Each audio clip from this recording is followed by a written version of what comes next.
Bem, pessoal, então vamos lá, né? Vamos pegar nossos livros, página de número 71 do livro Nascidamente. Estamos nos encaminhando aí para o final do capítulo 5. Vamos lendo e vamos discorrendo aí as ideias que estão aqui apresentadas, tá bom?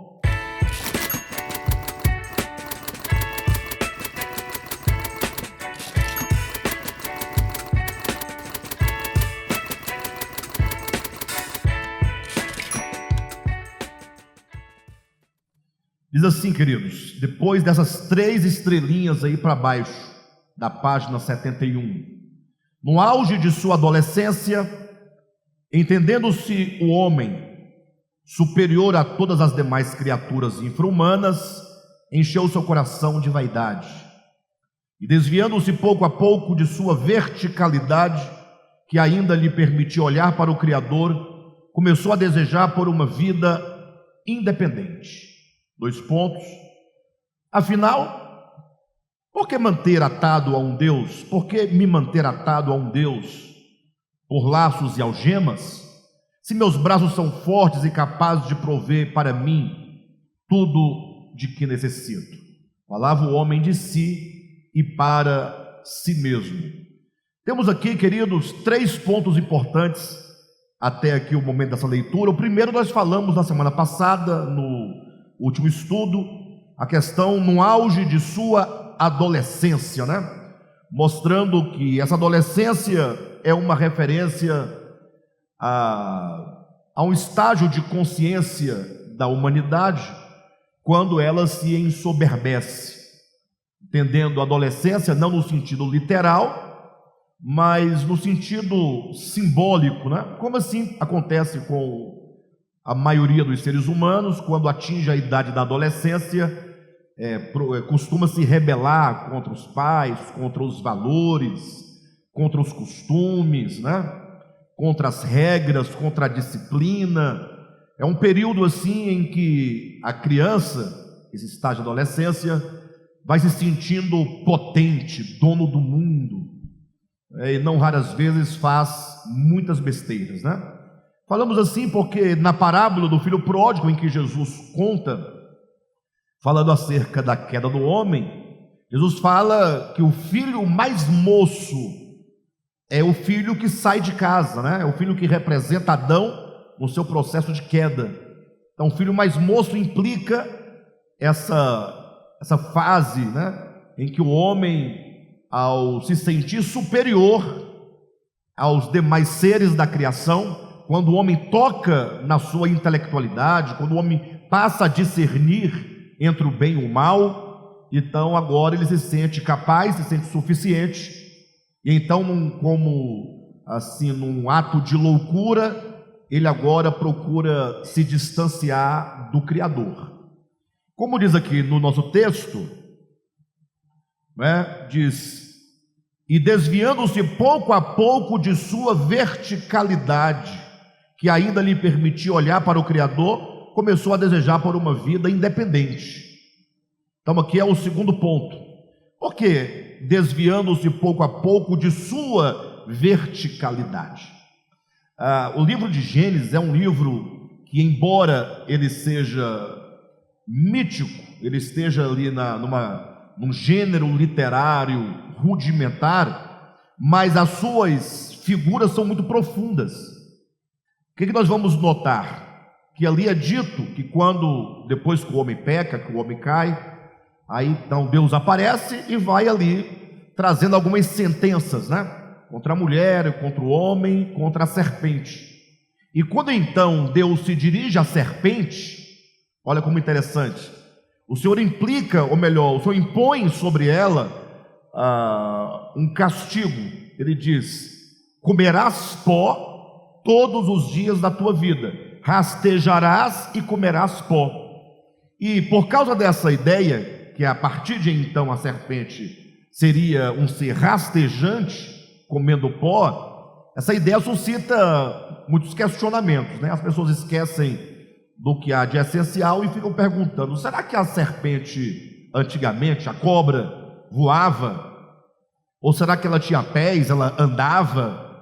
Né? São estranhas essas perguntas, né? Porque é uma curiosidade um pouco tola, porque as pessoas não entendem que a serpente, ali no contexto mítico de Gênesis, ela representa a inteligência humana. Não é necessariamente ali um animal. O texto é claro, né, de Gênesis capítulo 3. Mas a serpente, vírgula, de todos os animais que Deus havia criado, o mais sagaz, vírgula, disse a mulher. Então, no texto literal, a ideia que dá que parece que é o animal que Deus havia criado. Mas quando nós chegamos em Apocalipse capítulo 12, nós vamos entender e encontrar ali a ideia de que a serpente é o diabo, a antiga serpente que é o diabo. Então já sabemos que a serpente não é um animal, ela representa o diabo. Agora, como já dissemos aqui, o que é diabo, afinal de contas? Eu já disse isso algumas vezes, a maioria das pessoas, quando ouvem eu dizer isso, não podem compreender, porque quando falam diabo, elas pensam num ser. E na verdade, diabo não é um ser, diabo é uma condição de consciência. Agora, referindo-se ao diabo enquanto o primeiro, o protótipo, o arquétipo, ou o conhecido Lúcifer, se tomarmos aqui na língua latina, na Vulgata, Lúcifer era um querubim da guarda. Então, dentre todas as criaturas que Deus criou, existem homens, existem anjos, existem querubins, existem serafins.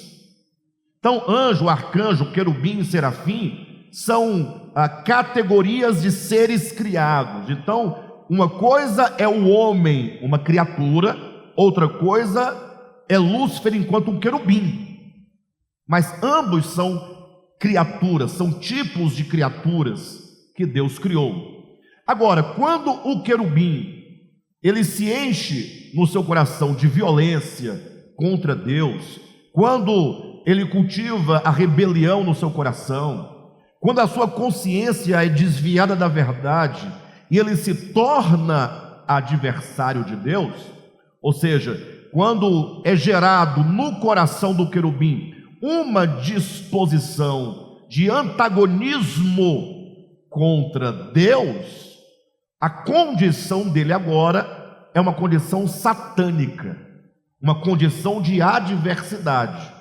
Então, logo entendemos que Satanás, ou o Satã, não é uma criatura, mas é a condição de coração e consciência de qualquer criatura inteligente quando se coloca em oposição a Deus. Diabo é a mesma coisa, diabo é o opositor, é o divisor, é aquele que rompe, que divide, que separa, é acusador. Então é preciso nós entendermos que quando a Bíblia fala de diabo, ainda que se referindo ao querubim caído, a Lúcifer, não está falando de uma criatura, mas do estado de consciência daquela criatura. Assim também é o homem.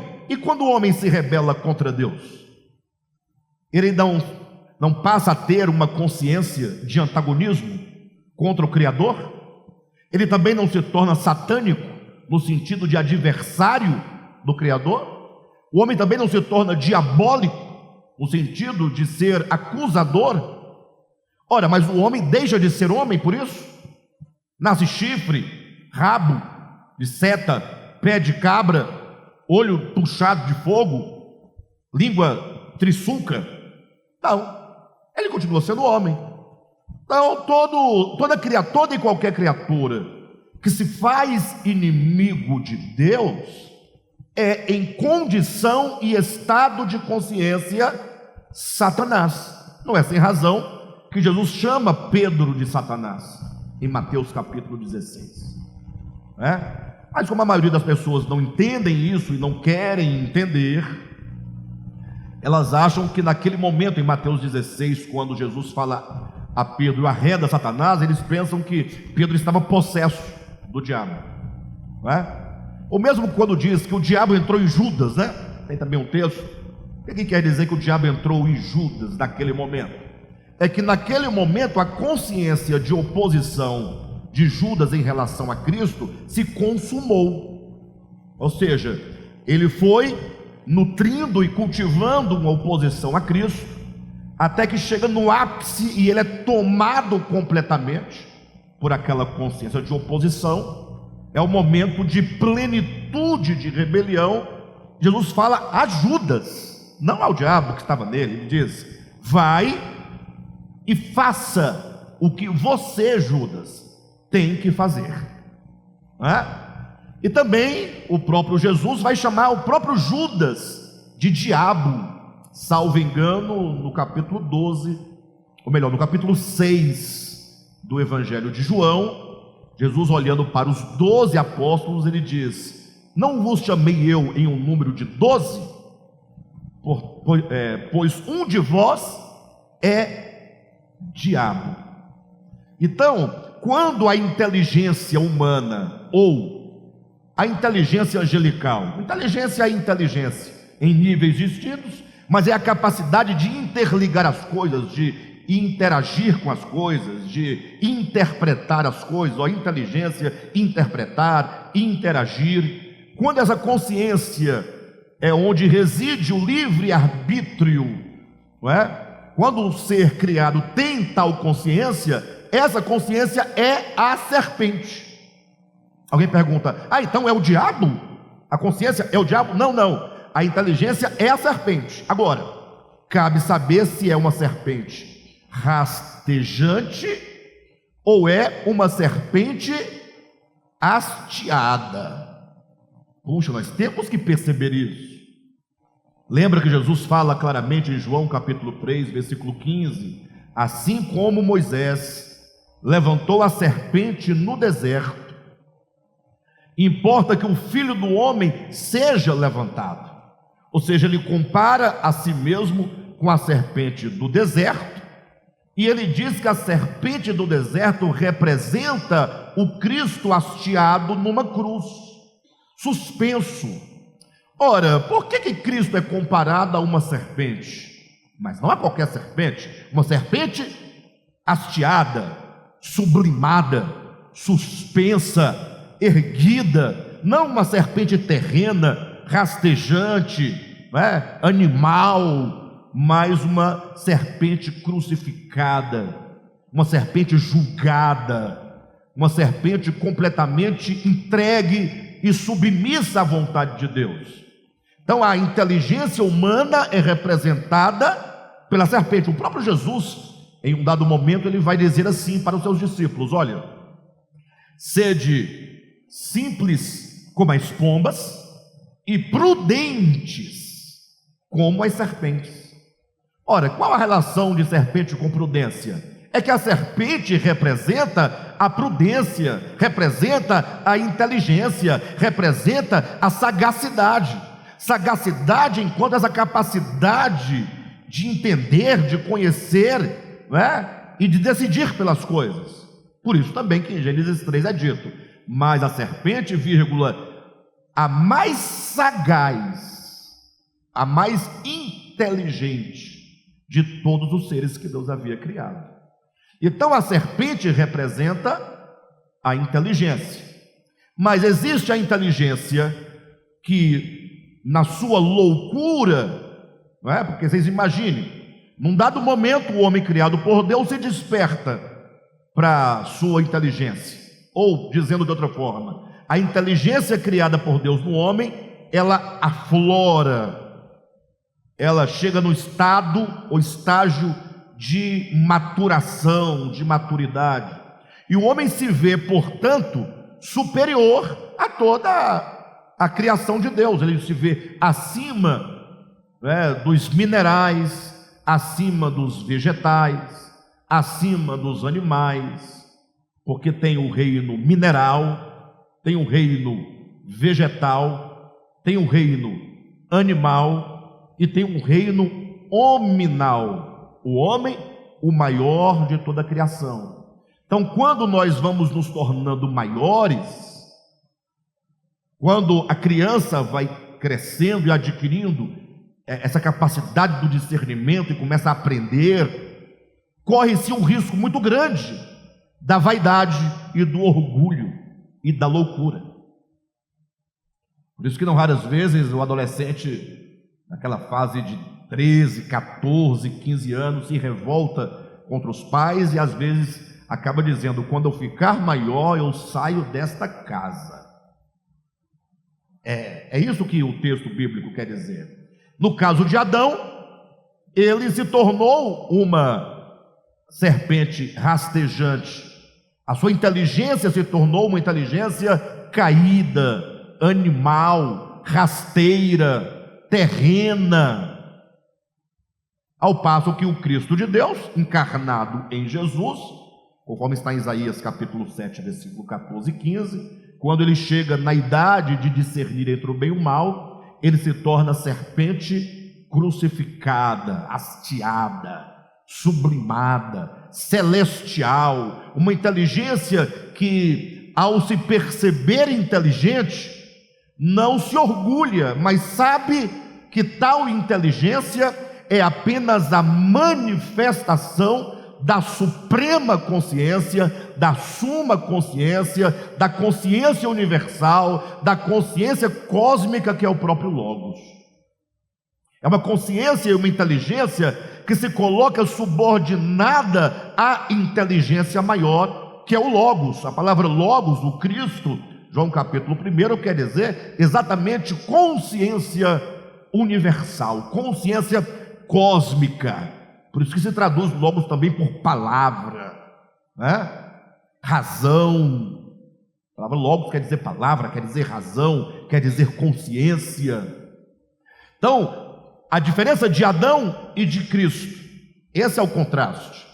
Adão, quando atinge a capacidade de discernir entre o bem e o mal, se torna serpente rastejante.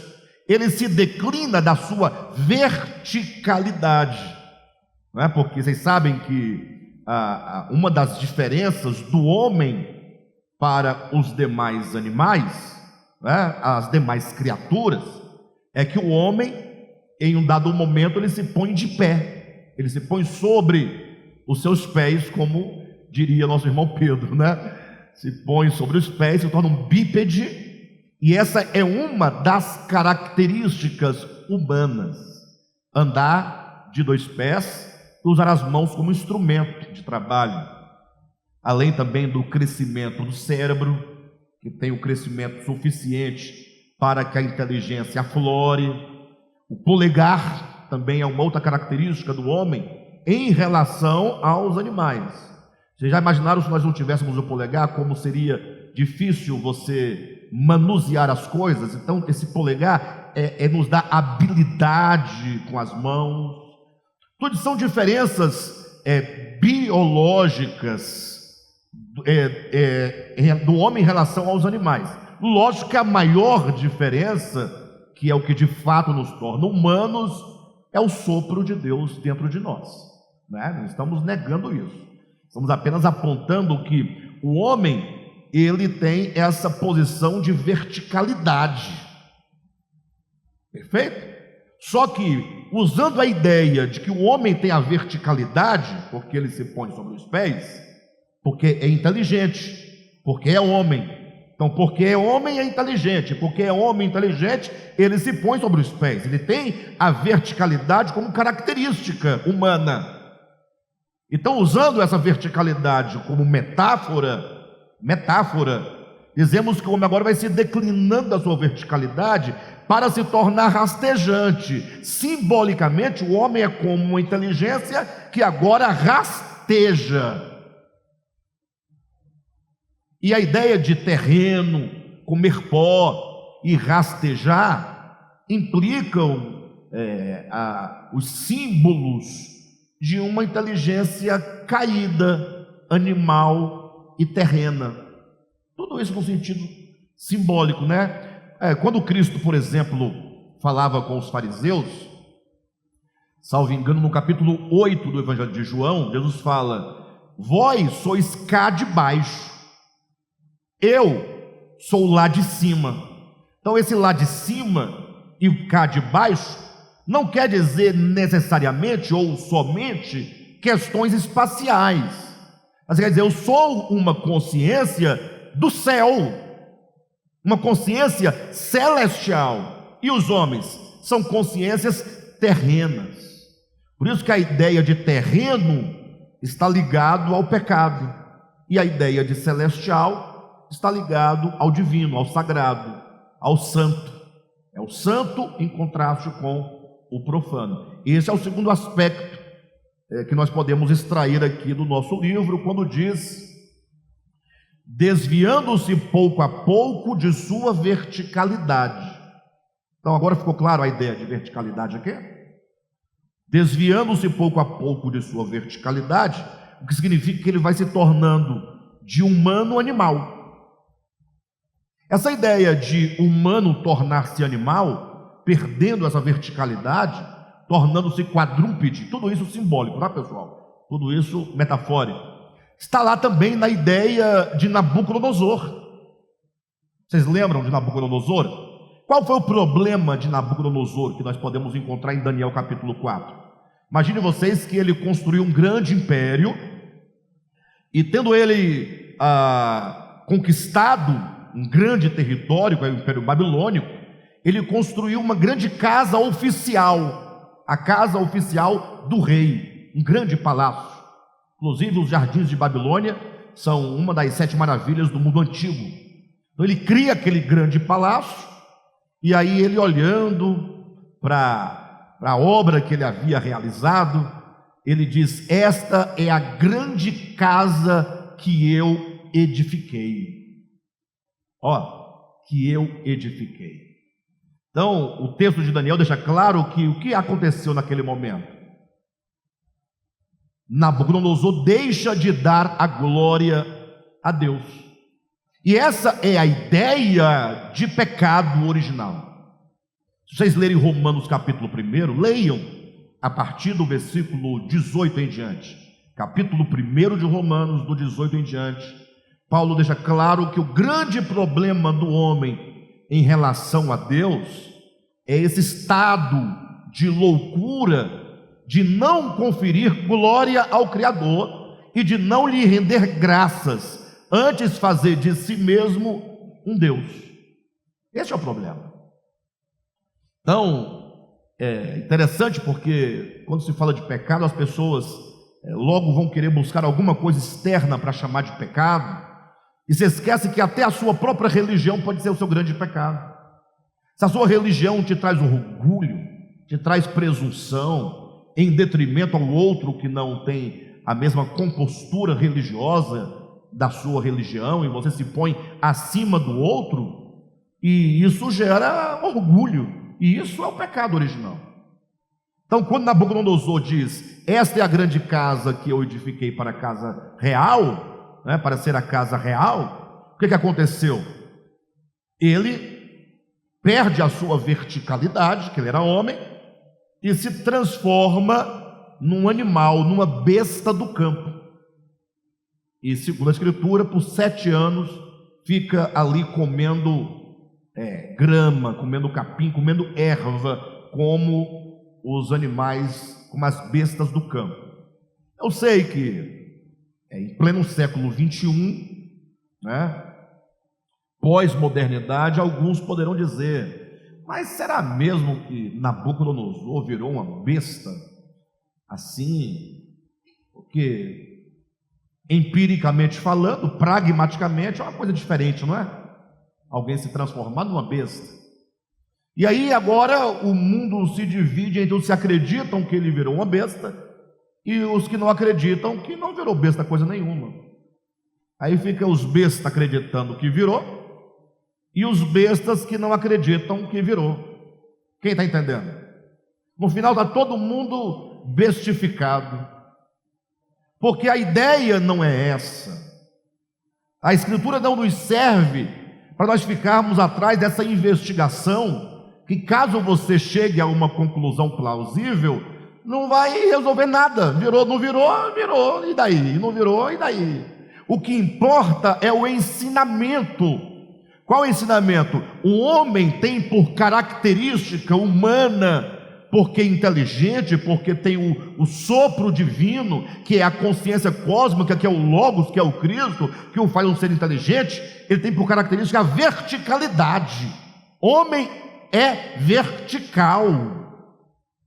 E o animal, por perder a capacidade do bom uso da sua inteligência, a sua inteligência se torna louca, ou seja, o homem se torna um ser bruto, animal, no sentido da inteligência, da consciência. Então o animal, o homem que vira animal, é o homem que perde a sua verticalidade. Querem ver? Abra a Bíblia rapidamente aí em Romanos, capítulo 1. Eu sei que essas nossas conversas, nossas falas, nossa interpretação, e isso é que significa ler a Bíblia organicamente, né? É compreender o sentido mais profundo e não ficar lutando com as letras do texto, perfeito? É tocar no espírito do texto e não criar dificuldade. Vamos lá, o capítulo 1 de Romanos, do 18 em diante. Olha: a ira de Deus se revela do céu contra toda impiedade e perversão dos homens que detêm a verdade pela injustiça. Pronto. Aqui nós temos aqui duas coisas: a ira de Deus. Então, existe uma ira. A ira divina recai sobre quem? É a pergunta. A ira de Deus, que todos os cristãos conhecem e pregam, né? Inclusive, algumas pessoas entendem que para identificar o bom pregador é aquele que, entre outras coisas, prega sobre o inferno. Prega sobre juízo. Se não pregar, inferno e juízo, não é considerado bom pregador. Bem, mas sobre o que a ira de Deus é derramada? Sobre quem corta cabelo, sobre quem come carne de porco, sobre quem trabalha no sábado, sobre quem usa anel, usa piercing, usa tatuagem, sobre quem que a ira de Deus se derrama. Então está aqui, ó: a ira de Deus se revela do céu contra toda impiedade e perversão dos homens. Contra toda impiedade e perversão dos homens. Mas não é de qualquer homem, dos homens que detêm a verdade pela injustiça. Alguém vai perguntar: mas que impiedade e perversão é esta? Bem, o texto vai dizer. Então a impiedade está em oposição à verdade. Não tem como você viver a verdade de Deus e ser ímpio. E não tem como ser ímpio e viver a verdade. São coisas contrárias. O que é ser ímpio? É se opor à verdade. A palavra ímpio quer dizer não santo. Im é uma partícula de negação. Pio é santo. Não tem o Papa Pio XII? Pio é santo, é piedoso. Então ímpio é não piedoso, é não santo. Então, o que faz uma pessoa não santa, não piedosa? É a pessoa que se opõe à verdade. Está vendo que nós já andamos aí alçamos um degrau, né? Você já sabe que a ira de Deus se manifesta contra toda sorte de impiedade e perversão dos homens que detêm a verdade, né? Detém a verdade pela injustiça. Verdade de um lado, injustiça de outro. Quem vive a verdade é pio. Quem vive, né, a iniquidade é ímpio. Ok? Agora, já chegamos a esse entendimento. Agora a grande questão é, então eu tenho que saber o que é a verdade. Para eu saber que eu não me oponho à verdade, eu tenho que saber o que é a verdade. Porque se a ira de Deus se manifesta do céu contra toda sorte de impiedade e perversão dos homens que detêm a verdade, como é que eu sei se eu estou detendo ou não a verdade em nome da injustiça? Como é que eu sei? Como é que eu sei se eu estou a favor da verdade ou a favor da injustiça? Como é que eu vou saber disso? Eu tenho que saber o que é a verdade e logo saberei o que é a injustiça. Então, quando eu detenho a verdade, eu enclausuro a verdade, eu oprimo a verdade, eu rejeito a verdade em nome da injustiça, eu me torno o quê? Iníquo, me torno ímpio, me torno perverso. Entenderam? Então, o que é a verdade? Eu quero entender o que é a verdade para eu entender se porventura eu estou detendo a verdade pela injustiça ou não. É só seguir lendo o que Paulo explica. Porquanto, olha, no 19 está explicando, porquanto. Ou seja, por que a ira de Deus se revela deste modo contra os homens que detêm a verdade pela injustiça? Porquanto, ele quer dizer, não há motivo para o homem deter a verdade pela injustiça. Não há razão plausível, não há desculpa, porquanto o que de Deus se pode conhecer é manifesto entre eles, porque Deus lhes manifestou. Porque os atributos invisíveis de Deus, assim o seu eterno poder, como também a sua própria divindade, claramente se reconhecem desde o princípio do mundo, sendo percebidos por meio das coisas que foram criadas. Tais homens são por isso indesculpáveis. Ou seja, Deus se mostrou e se mostra a todos os homens, em todos os tempos, em todos os lugares. Os ricos atributos da divindade, o eterno poder da divindade, assim como a própria divindade, nos são manifestados por meio das coisas criadas. Então o homem, diante da manifestação do divino, do sagrado, de Deus que se revela na criação, ele tem um dever agora. É o que na filosofia chamam o dever ser. O dever ser é aquilo que se impõe diante de nós, no sentido de quanto mais você recebe informação, recebe conhecimento, mais você tem o dever de se tornar aquilo que te é mostrado, aquilo que te é revelado. Ou seja, o homem tem que ir crescendo na sua verticalidade, sempre ascendendo na medida em que ele vai conhecendo a verdade, que é Deus. A verdade é Deus. Deus se manifestou e ele se manifesta aos homens. Ninguém tem desculpa de falar, não, eu me tornei de bípede, me tornei um quadrúpede, da verticalidade desci à horizontalidade porque não sabia, me tornei animal bruto porque não sabia. Não diga isso. Deus manifestou a todos os homens a sua divindade, seu eterno poder e os seus atributos por meio das coisas criadas. Mas veja, estamos tentando encontrar aqui onde está a verticalidade humana, e esse homem abandonar sua verticalidade para se tornar como um animal, besta, bruta do campo, Versículo 21. Porquanto, tendo conhecimento de Deus, ou seja, os homens têm conhecimento de Deus. Por quê? Versículo 20. Porque Deus mostrou, Deus revelou, Deus se deu a conhecer. Porquanto, tendo conhecimento de Deus, não o glorificaram como Deus. Pronto. Então, quando o homem tem conhecimento de Deus e não o glorifica como Deus, ele se põe debaixo da ira de Deus. Aí volta para Nabucodonosor. Ele não deu a glória a Deus. O que ele tinha que falar? Puxa, olha esse império que eu conquistei, essa casa que eu construí, mas tudo por Deus e para Deus. Ele deixa de conferir a glória a Deus. E na nossa vida, quantas vezes deixamos de conferir a glória a Deus? Quantas vezes? Quantas vezes nós nos tornamos loucos, brutos, ignorantes, bestas, serpentes rastejantes? Vamos continuar no encalço da brutalidade do homem que perde a sua verticalidade. Versículo 21. Porquanto, tendo conhecimento de Deus, não o glorificaram como Deus, nem lhe deram graças. Então o homem deixa de glorificar e deixa de agradecer a Deus. Antes se tornaram o quê? Nulos em seus próprios raciocínios. Puxa, para, gente. Olha aqui, que está falando de Gênesis 3.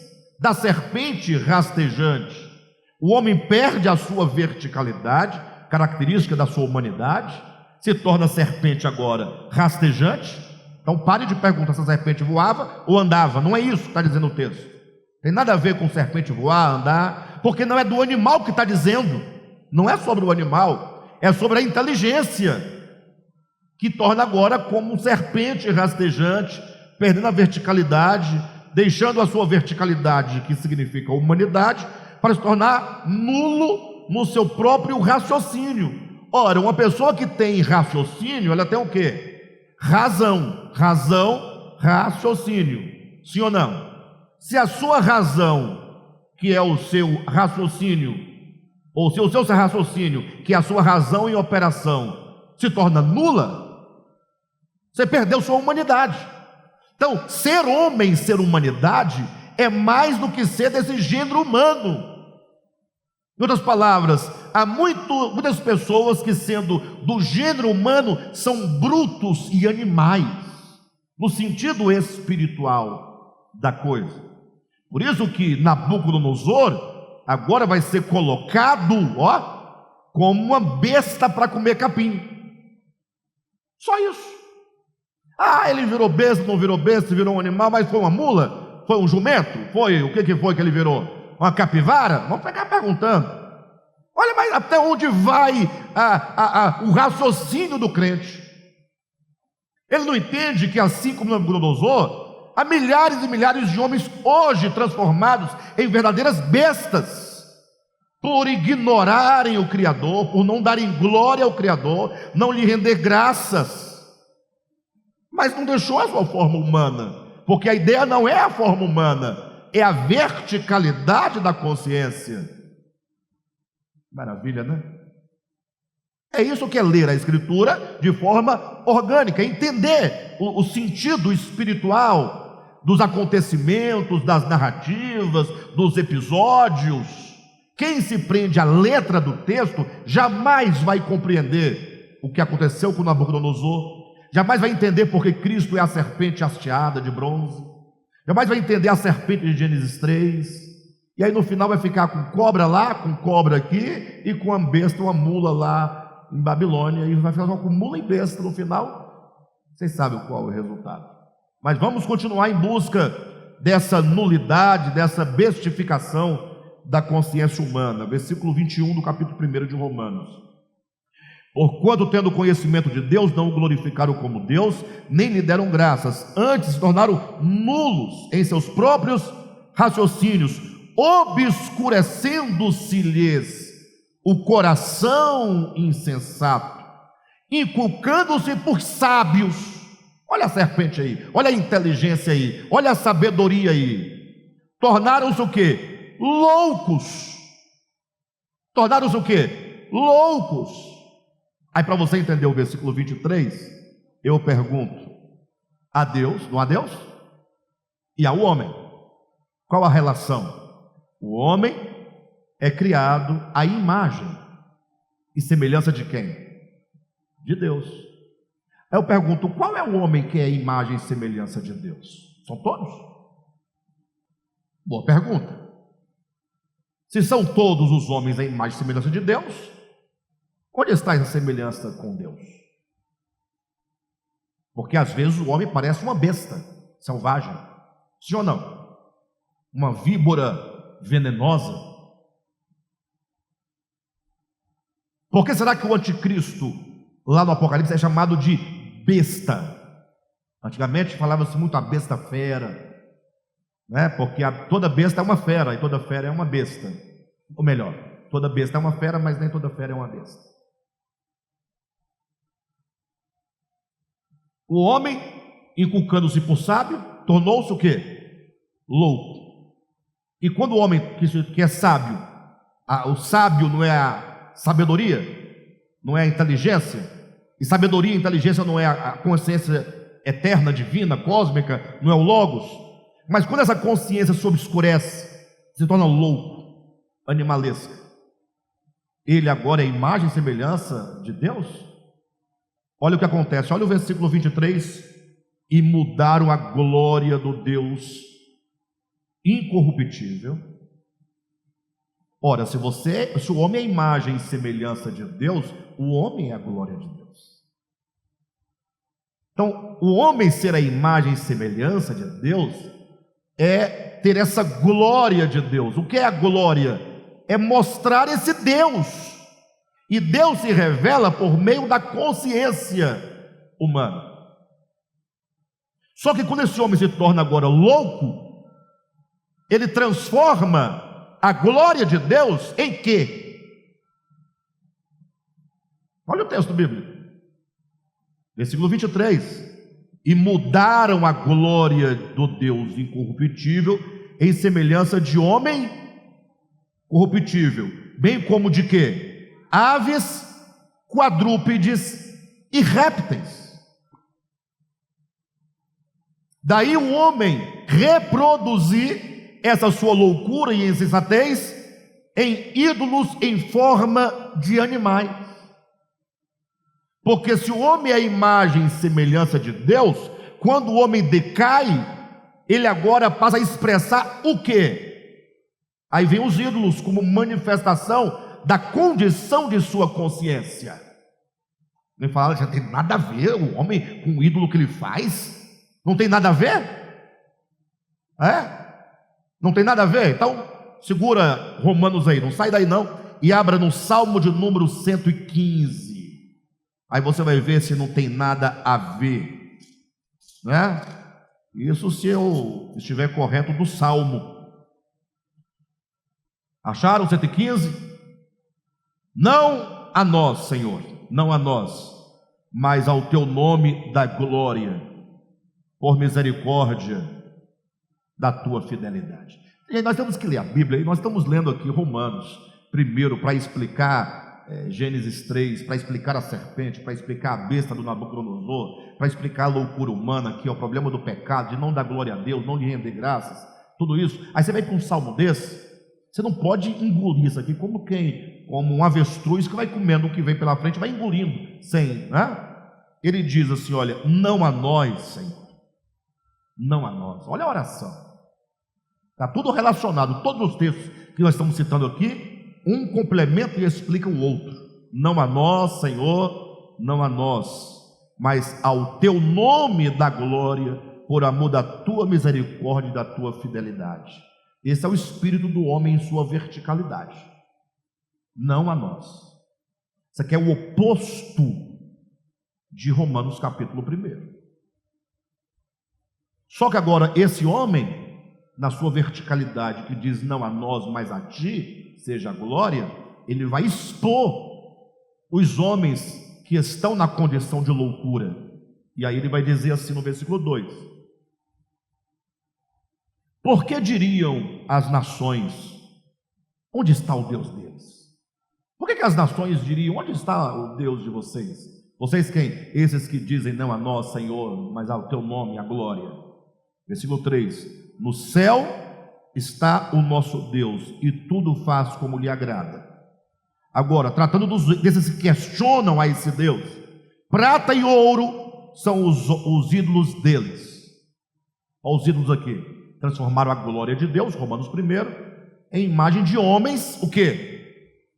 Corruptíveis. O que são homens corruptíveis? Homens que se corromperam, que perderam a imagem e semelhança de Deus, que perderam a glória de Deus, que perderam a sua verticalidade, tornaram-se como serpentes rastejantes. Prata e ouro são os ídolos deles, obras das mãos de homens. Tem boca e não falam, tem olhos e não veem, tem ouvidos e não ouvem, tem nariz e não cheiram, suas mãos não apalpam, seus pés não andam, som nenhum lhe sai da garganta. Versículo 8: tornem-se semelhantes a eles os que os fazem e quantos neles confiam. A relação é que estes que assim produzem se tornam semelhantes aos ídolos, logo não são semelhantes ao Deus vivo. Ou o homem é semelhante ao Deus vivo, ou o homem é semelhante aos ídolos que eles fazem. Mas não é que eles se tornam semelhantes aos ídolos que eles fazem. Os ídolos são os reflexos daquilo que eles próprios já se tornaram.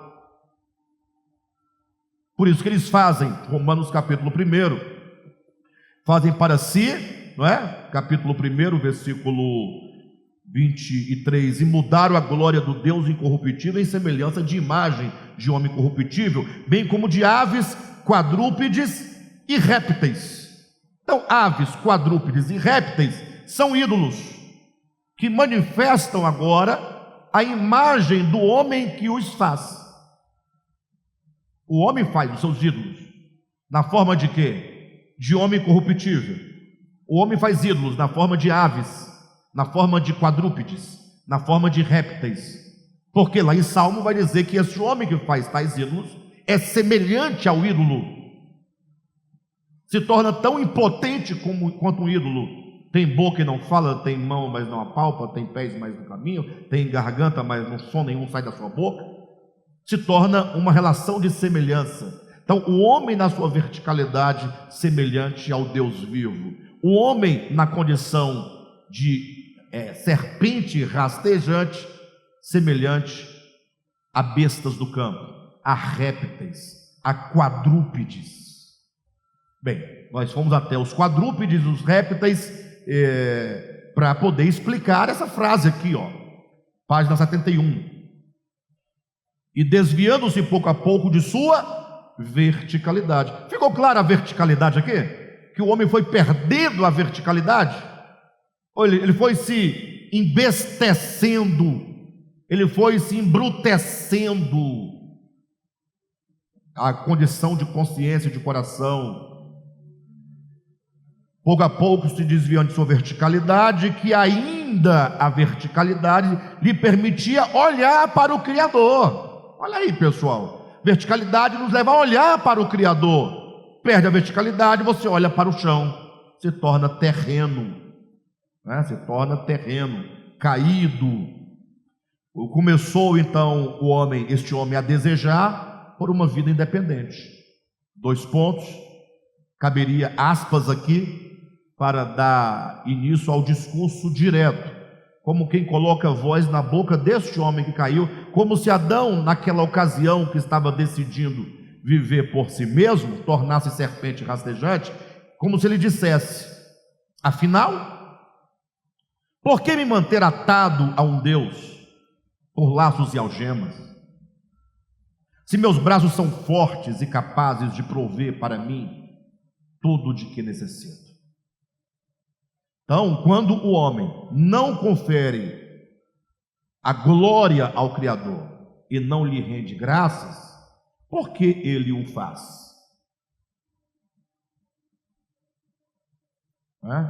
Por que ele o faz? Sabe quando você ajuda alguém e essa pessoa, no primeiro momento, ela é ingrata com você? Você ajuda e ela recebe aquilo ali, e na cabeça dela você tinha que ter ajudado. Você tinha que ter ajudado. Ela acha que é sua obrigação ajudá-la. E se você não ajudar, e a primeira vez você ajudou, agora ela fica na expectativa que você vai ajudar novamente. E ela acha que você é obrigado a fazê-lo outra vez. Ou seja, ela não confere a você, né, aquela ação, fala: olha, poxa, muito obrigado por você ter feito isso por mim, me sinto agradecido, né, e me sinto obrigado a eventualmente corresponder a essa sua ação. Então, tudo começa no coração do homem, achando no primeiro momento que Deus é obrigado a nos atender, começa daí. Mas com o passar do tempo, o homem agora vai considerando, né, que na verdade não é Deus que faz, é Ele que promove. Porque imagine só, depois que que aconteceram algumas revoluções na história humana, pensem vocês na revolução linguística, o homem começa a falar. A revolução da agricultura, o homem começa a plantar. A revolução industrial, o homem começa a produzir. A revolução científica, o homem começa a descobrir medicamentos, cura e etc. a revolução tecnológica, não é? Desde os inventos aí, como a lâmpada, a televisão, os meios de comunicação, depois a tecnologia, a nanotecnologia, agora a inteligência artificial. Tudo isso vai gerando no homem uma ideia de que o homem é capaz de realizar.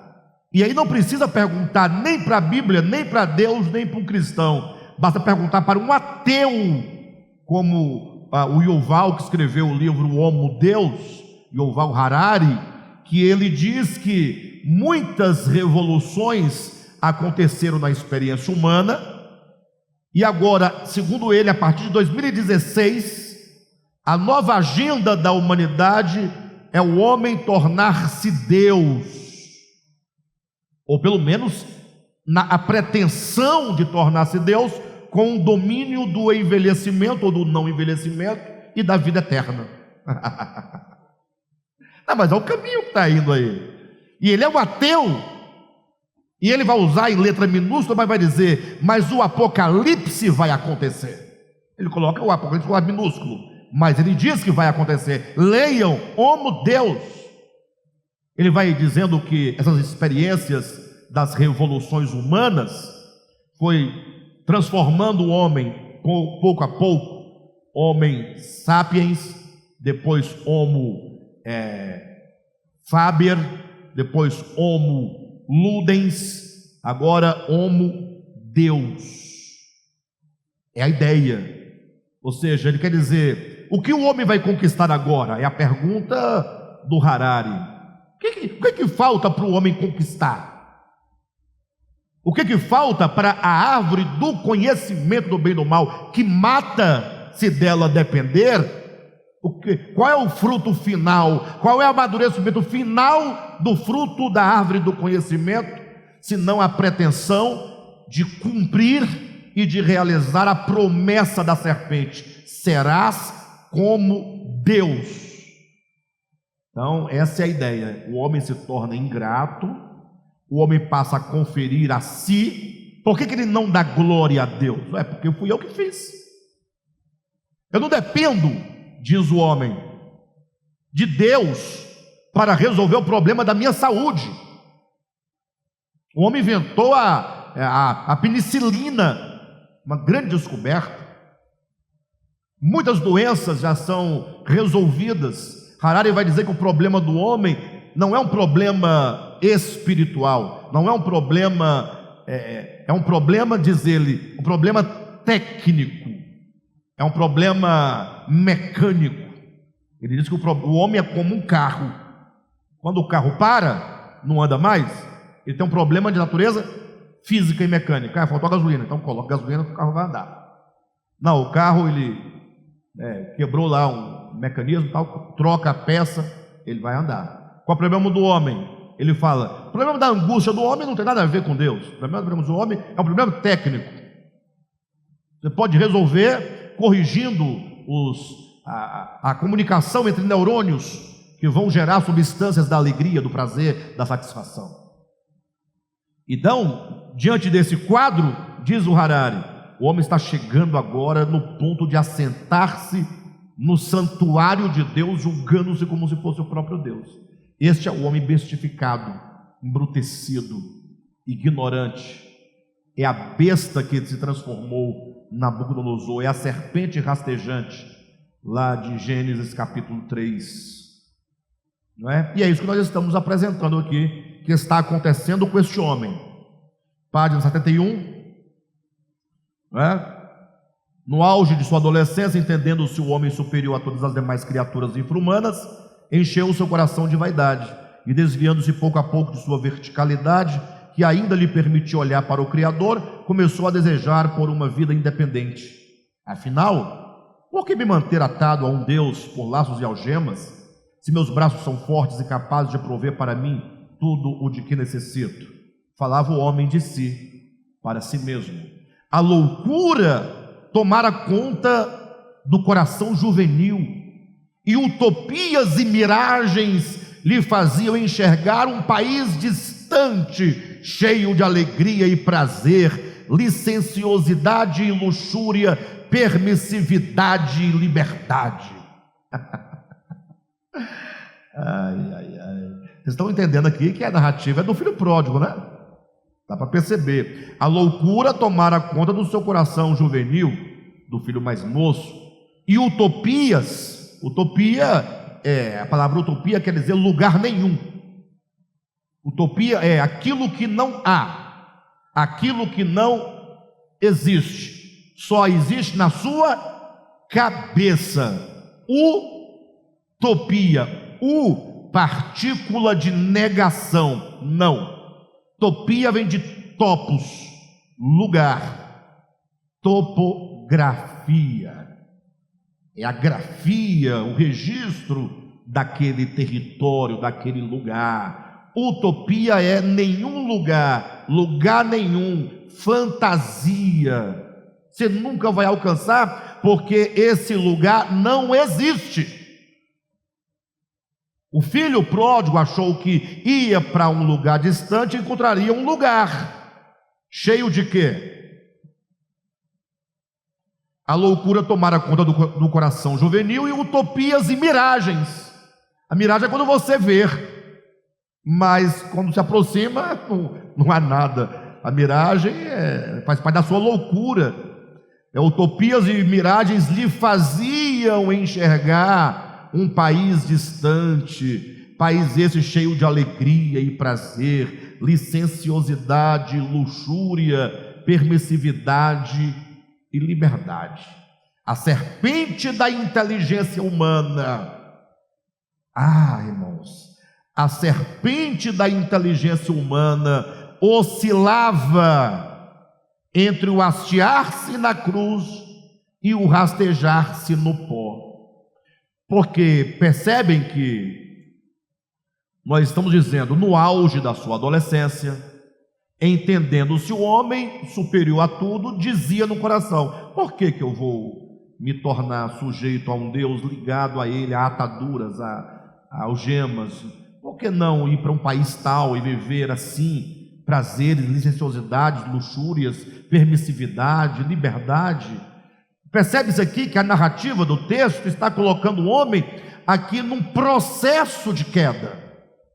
Não pensem vocês, e isso é horrível, ou leitura horrível, quando o camarada pega Gênesis 3, ele lê, diz a serpente, come do fruto, ela diz, não come, ele disse, come, serás como Deus. Ela pegou, comeu, deu para o homem, comeu, pecou, caiu, acabou.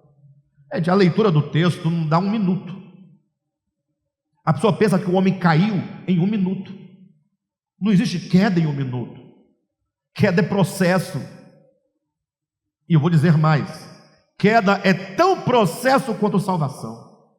Afinal, o caminho que leva o homem da casa do pai para a terra distante tem a mesma distância da terra distante para a casa do pai. Tem a mesma distância. Então, o menino ele tem que caminhar para uma terra distante. Cada passo é uma decisão.